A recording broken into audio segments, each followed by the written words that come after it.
Good evening. Welcome once again to The Bible Speaks Today from LBC Television Ministries. It's a very, very cold February the 24th when we're recording this program, and it's kind of nice to be in the studio, which is reasonably warm. Not that warm, that's why I'm wearing a sweater, because it's very hard to keep the building heated throughout when we're not using it. Of course, we're not here every day. Sharing a little bit with you, first of all, we're downsizing. No, not the studio, not the staff and anything, but we're downsizing what we do here. If you remember and watched me in the past, you'll notice that I used to use a written crib notes, and the cameraman, as you can see as I'm doing now, the cameraman and the director used to complain bitterly about this huge white blob that obviously didn't look good and also affected some sort of camera balance thing they do, I don't know. So I went to using my little tablet, and that was okay, except that I had to keep moving it around because when I move from camera to camera, as I do sometimes, I'm sort of trying to read it like that. So we've now downsized to my phone, so hopefully that will keep them all happy. And they made me get rid of my big white coffee cup because that was a distraction, and this is what they give me in return. I'm dread to think what they're going to do with my salary, whatever that is. Anyway, just thought you might like to know. It's not rocket science in here, but they do make you work at it sometimes. We're still doing, as you probably saw, the writers of the Bible, who wrote the Bible, that sort of thing. And I want to go back and do a little recap on a couple of things. And the reason for this is, and those of you who are married and have wives who are interested in what you do, your work or your hobby and that sort of thing, will know what I mean. I work in my study during the week, or, preparing, doing the research, books all over the place and this sort of thing. And what I do sometimes is I'll write notes down, and then from the notes, think of a passage or what I'm going to say. And I try it out on my wife. I mean, she's in the study sometimes with me on her computer. So I'll say, what does this sound like? And I'll do something like that. And the other day I said something about, and of course P doesn't say that. She said, what's P? And I looked at her in amazement and said, P, that's the priestly document that helps make up the Bible. You remember J and E and D and P? And she said, to be frankly, no. She said, I lose track of all that stuff. I mean, I'm sure other people do, but I don't know what you're talking about, which was a bit of a blow. But so I thought maybe there are other people who get a bit confused because we've been dodging all over the place looking for who put this Bible of ours together. So a quick recap then, all right, before we start tonight, because tonight you're going to have to bear with me. We said that the Bible is composed of 4 different sources, 4 different versions, if you will, or 4 different accounts that have been merged together into the one book. And the people we're looking for, or the authors we're looking for, are the people who did that. And it's been that way now for 2,000 odd years, or probably less than 2,000, no, more than 2,000. What am I saying? But anyway, that's how we get our Bible of today. And I want to point out that this is not something I sat down and did myself. I have scores, no, that's not right, 10 or 12 different reference books of varying sorts, to be honest, from various different aspects of religion, from Presbyterian, from Baptist, from Catholic, from just straight, lay people with doing research and that sort of thing, to try and formulate an opinion. And most scholars, Baptists or whatever they are, will agree that the Bible is formed up of what we call the J, the E, the D and the P. And just to remind you, J, which takes its name from Yahweh, from the original, J is the Bible stories put together in the southern kingdom, in Judah. E is the same stories but with a different slant on them to justify certain things that were happening, that was put together by the northern kingdom, Israel.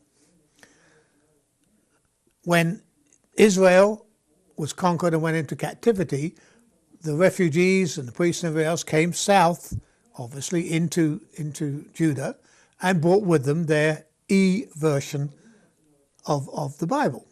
And later on, and we talked about this, and I won't go into how much detail, the two versions were combined to make what we call JE, one of the major sources of the Bible. And right up until the time of Josiah, that was it.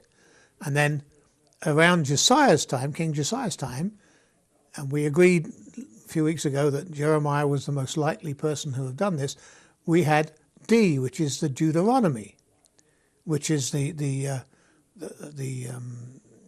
explains the history of everything that had happened up to so far, up to Josiah, and then adds on the exile and the captivity and this sort of thing. And that then became into the Bible itself. That was merged in two. So we have three different sources overlaying each other, which is why, as you know, if you've read the Bible seriously, and I'm sure most of you have, and if you haven't, you need to, is that we have two stories of the same thing, or stories that seem to sort of stop and then start again somewhere else, and why we have one person saying so-and-so did this, and then another few verses later somebody else did it.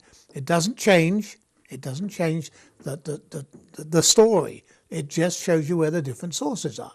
It's like people from the north of America and the south of America at the time of the Civil War writing a history with their own particular slant on it and then merging the two together. You might get two stories of the Battle of Manassas, one saying that we did this and the other one saying, well, no, we didn't do that, we did this. But they're all together. Nobody wanted to do away with the stuff, they just merged it together.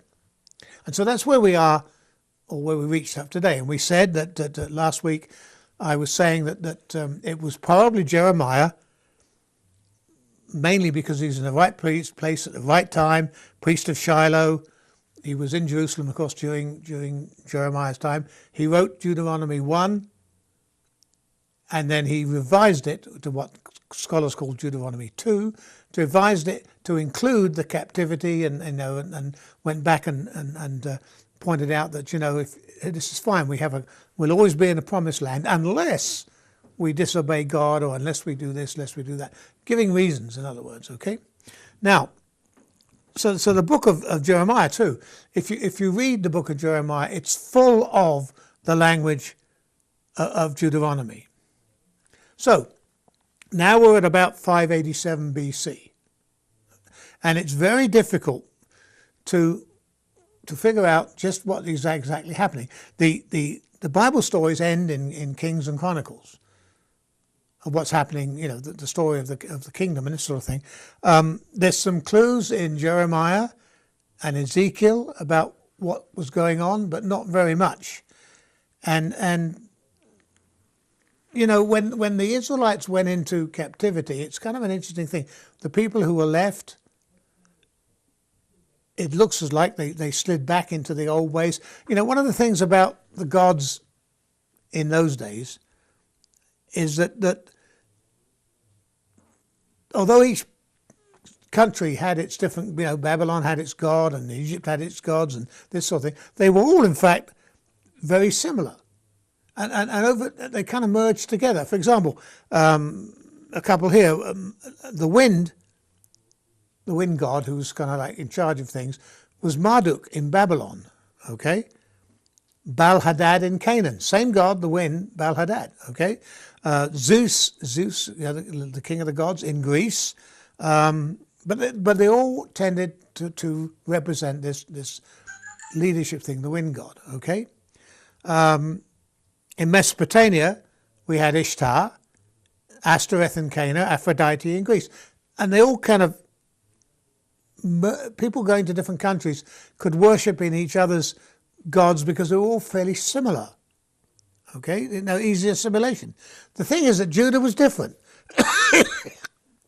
There was no god that corresponded to any of the others, no god in their collection of gods that responded, that were the same as Yahweh. And so by holding on to their beliefs, by holding strictly to this one God, what they did was reinforce their identity. You know, I mean, while they were in captivity, we know from the biblical record, we know they actually not only held on to their identity, but they created some new feast days. They were felt very strongly about their faith. If you read, you know, Psalm 137, which is, you know, by the rivers of Babylon, you know, it's been made into a song, it's featured in films and that sort of thing. It's their lament. Here we are in the rivers of Babylon, and you know, nowhere near Jerusalem. How shall we worship if we're nowhere near Jerusalem? And Lamentations also carries the same theme. The last part of Jeremiah talks about the refugees in Egypt feeling much the same way, you know, woe is us, that sort of thing. And book of Isaiah, Ezekiel, it's an unhappy life for most of them. Not for all of them, but for most of them. And before I get into that, let me tell you that it is at this time that we believe, scholars believe, that most of the final versions of J and E and D and P, and that's one we're going to be talking about tonight, were put together in the final form. And I think it's fairly logical to realize this. They're in captivity. They have no idea what's going to happen to them. As far as they're concerned, they're going to stay there forever. So their identity, their Jewish identity, the children of God, people of God, their identity is going to be lost unless they have something that pulls them all together. So now we get, instead of all lots of different documents, we get the one document, the one scroll, the Bible, if you want to call it, the Torah, that we know today. And not only were they, as I said, unhappy being there, but you know, like most people who are forcibly moved or you know, the refugees or something, what they did was they tried to make a life for themselves. They were there for 50 odd years. Okay, now a lot of the people who were taken to Babylon, standard practice, and we've talked about this in other programs, was to take all the intelligentsia, the people who could think, the people who could read and write, the people who would possibly be the people that fomented rebellion. Okay, let's take them, and we leave the farmers and the peasants tilling the fields. Well, they're so busy trying to make a living, they haven't got time to think about rebellion. So that was the intention of the Babylonian captors, I should say. So people go to Babylon, and they're lawyers and merchants and scribes and silversmiths and goldsmiths and all the different trades. So what did they do? Babylon was a very cosmopolitan city, even back then. And so they went to work. They set themselves up as whatever they did, as scribes, as silversmiths, goldsmiths. You know, the priests carried on their tradition, although without the temple to sacrifice in and that sort of thing, I imagine the priests had to find a living. I imagine, my personal feeling is the priests became scribes because priests could read and write. Maybe not, maybe they didn't, maybe they did something else. But certainly the priesthood sort of fell into a very low state. And that's important because you'll see later on, you know, why that, as you see later on, why that becomes important. They learned a lot. I mean, I talked in another program about something else many months ago, middle of last year, how we found tablets. They found tablets in archaeology in the Babylon area, where a Jewish firm,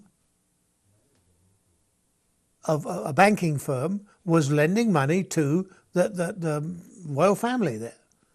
Now you've got to be pretty much in to do stuff like that, and so you can see that in 50 years that the captives from Judah, now I don't say all of them, some of them had it pretty bad. And even if you've got a good living, even if you've got a banking firm or you're trading or you're merchants or whatever you're doing, The fact that you can't worship in your own temple and practice your religion, perhaps openly, I don't know whether they could or not, is obviously a very sad thing.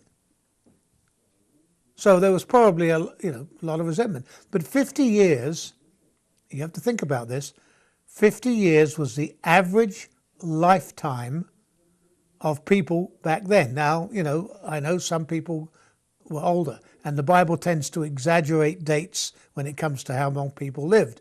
But most of the people who went into captivity in year one, if you will, would have been aged and infirm by year 50.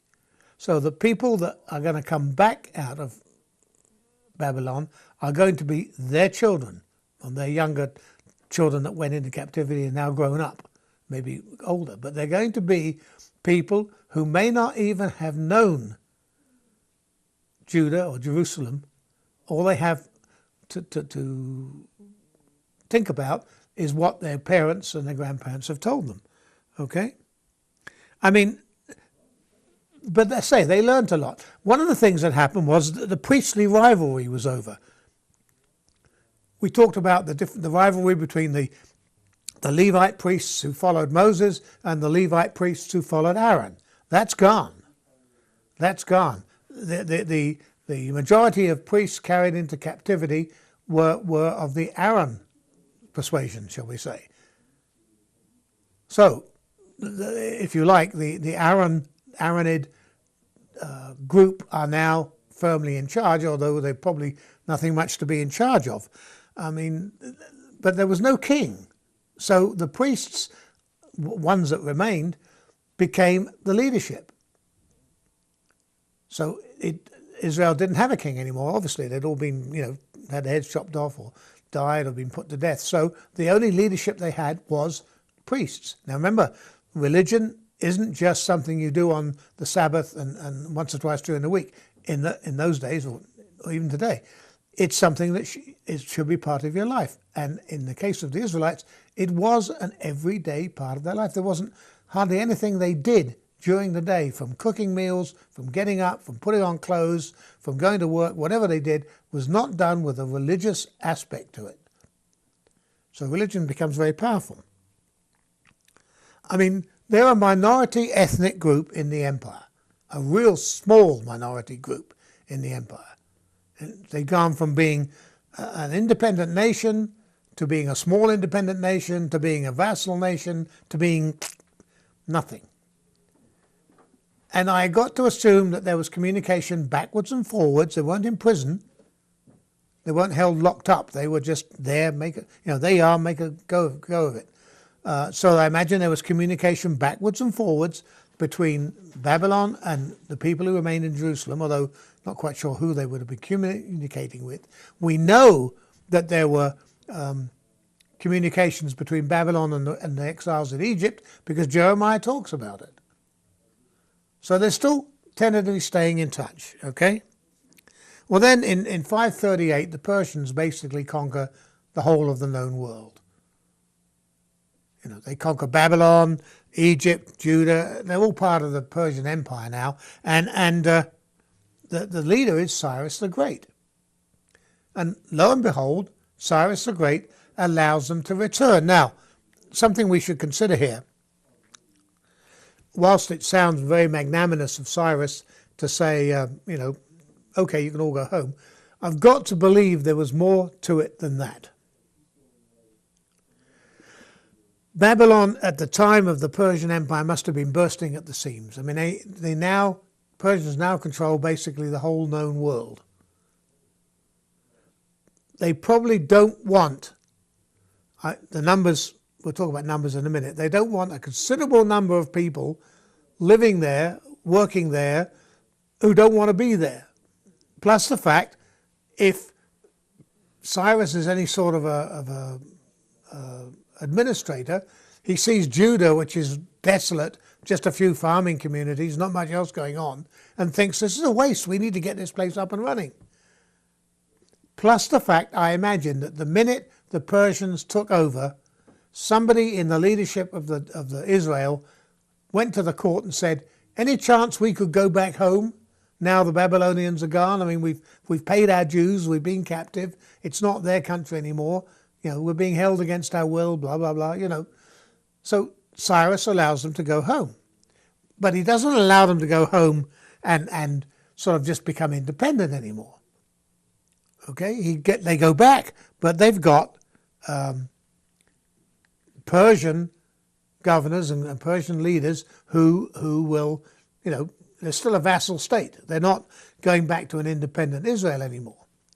And there's some interesting things about the Bible story about them going back. For example, they go back with all the temple implements. Now, I suppose that we're talking about the gold spoons and knives and cups and the things they used during the sacrifice, which I assume were held in the temple, in the state treasury. And so, I think it's kind of cheeky, actually. Cyrus says they can go back, and they say, "Oh, could we have all our stuff back, please?" But they go back with those. But it's interesting what they don't go back with. There's no ark, no tabernacle. Okay, there's no. It just stops. The Bible doesn't even mention it. And we're going to talk about the ark and the tabernacle later on in one of these programs, but basically, just to make sure you know the difference, the ark is the Ark of the Covenant, the box they put all the stuff in. And the tabernacle is what in the desert was the tented enclosure that they worshipped in, and which when they built the first temple was symbolized by the two cherubs whose wings touched each other in the center of the Holy of Holies, forming a tent. The tent itself probably wrapped up and stored away. Two different things, but we don't hear anything more of them. And the other thing we don't hear very much about is the Davidic dynasty. I mean, the return was led by Sheshbazzar and Zerubbabel, who were actually from the house of David. Actually, they're part of Jehoiachin's family tree from the house of David. But and we know they're something about them because Haggai and Zechariah mention them a couple of times in their particular writings, right? But after chapter 5 of Ezra, which is what we're going to get into, they're gone. They're not mentioned anymore. Prophecy disappears. We don't see any more prophets. The art of prophesying disappears. And the other thing that's a big problem to Bible scholars is how many went back and how many stayed. Now, here's the thing. I mentioned the banking firm, Jewish or Israeli banking firm in Babylon, lending money, taking money, doing what bankers do all the time, mortgages and things like that. And up comes the leading priests and say, "Hey, Cyrus says we can go back. How about that?" And people, being people, staunch religious, that may be so, but hang on, we've got outstanding loans over here. We can't just pack up and leave. We've got commitments. We've got to pay this loan off, or we've got to get our money back, or this sort of thing. Plus the fact we're doing very well. Why would we want to go back to a hard scrabble existence in Judah? Now, of course, if you're very patriotic, you probably say, "Yeah, in a heartbeat, we're going." But I doubt, and so do scholars doubt, they didn't all go back. And the reason for that is, and we'll see later on, is because there was more than one wave of people returning. And we have biblical evidence for that. So how many went back? And it gets kind of interesting. I've got to look. I can't remember the numbers, so I've got to look at it. Jeremiah says 4,600 people went to Babylon. What we don't know is how many people went to Egypt. Okay, so let's say all the intelligentsia went to Babylon. Okay, if you read Kings, it says 11,600. So maybe 7,000 of them went to Egypt and the rest went to Babylon. We don't know. The people who went to Egypt weren't in captivity. They were running away because of the Babylonian conquest. They were refugees. Again, it's not a big country. But obviously some people were left, okay? But it's kind of interesting because Jeremiah says 4,600 went to Babylon, and then King says, 11,600 went to Egypt. And those books are written by the same man, Jeremiah. So why different tasks? With numbers rather, and we don't really know. What's really interesting is that Ezra, later on, says that 42,360 returned 50 years later. Well, if you do the math and you say 4,600 went to Babylon and now 42,600 come back after 50 years, you're basically saying every family had 8 or 9 children if they were couples, this sort of thing. I think the number's slightly inflated, but of course Ezra may have included the ones coming back from Egypt as well. And again, I'm sure Egypt had the same problem. Some people did well and didn't want to leave. Okay, whatever it is, it's a remarkably prolific group. And the other thing to think about is possibly some of those people might have been some of the northern tribes who were carried off into captivity by Babylon that 200 years earlier. Their families, their remains. Maybe the Jewish population that went from Judah merged with those families there, so they've had somebody at least talking the same language and having the same religion when they got there. We don't know. But stay with me till next week and we'll go into this a bit more. Until then, you might want to read Jeremiah closely. It's kind of you'll see what I'm talking about, right? Till then, good night and God bless.